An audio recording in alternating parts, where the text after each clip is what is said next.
I just want to introduce myself. I'm John Darrell, a 19-year-old college student. It's been a lot to talk about politics. Lately, which is to be expected, election is like days away.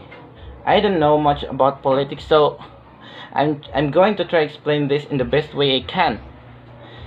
And that is success.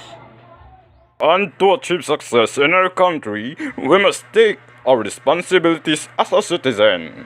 And as a citizen, we choose our leaders who bring us to our ideal nation. I had a nice conversation with my elder brother the other night. Hi, Kuya.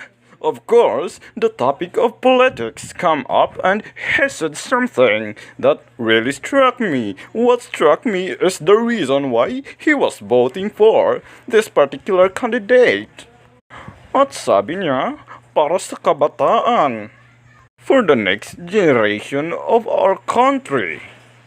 Why are you voting for who you're voting for? Is it because it's convenient? Or because it will benefit you now? Dahil lang ba may koneksyon ka sa kanya? O may utang na loob ka sa kanya? O dahil binayaran ka lang? Or it is because you firmly believe that the candidate can make you significant and lasting change in our country? Your vote can potentially change our country, for better or worse. So, I beg you to think it through very well because you're voting on our behalf the next generation. Okay, don't get me wrong. I'm aware that change doesn't come overnight. But I'm also aware that change doesn't come from just one person. It takes all of us, even just one small act at a time.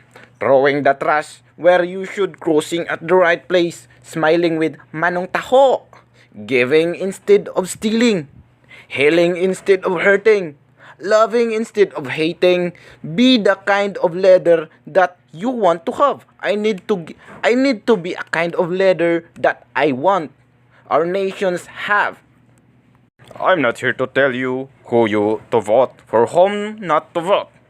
But I can ask questions because that's what my generation is good at, a student. Ang panunumpa sa watawat ng Pilipinas is founded into our hearts. Every flag ceremony.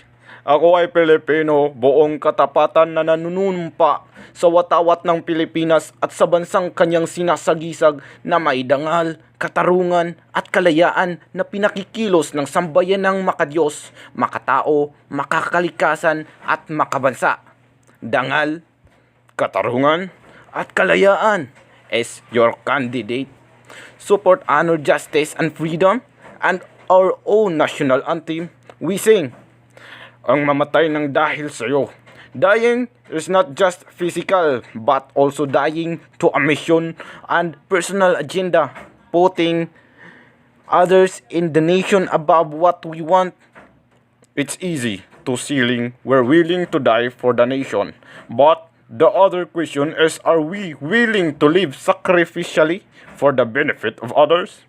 Oh, and one last thing. Pull on the bill and you will see the Britain and small size capital letters, pinagpala na bayan na ang Diyos ay ang Panginoon. So, my last question is, sino ang Diyos ng iyong kandidato? Does he or she, him, or herself as the ultimate authority bar? Does your candidate submit him or herself to the higher authority?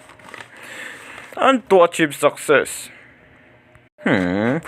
dear voters, this is my desire for God to bless our nation, not just for the next 6 years, but even more so after that, but even the generation after. I want my children to enjoy a better Philippines. We are Filipinos for a reason. We were born in this country for such a time as this is. If we won't love our nation, who else will? Who else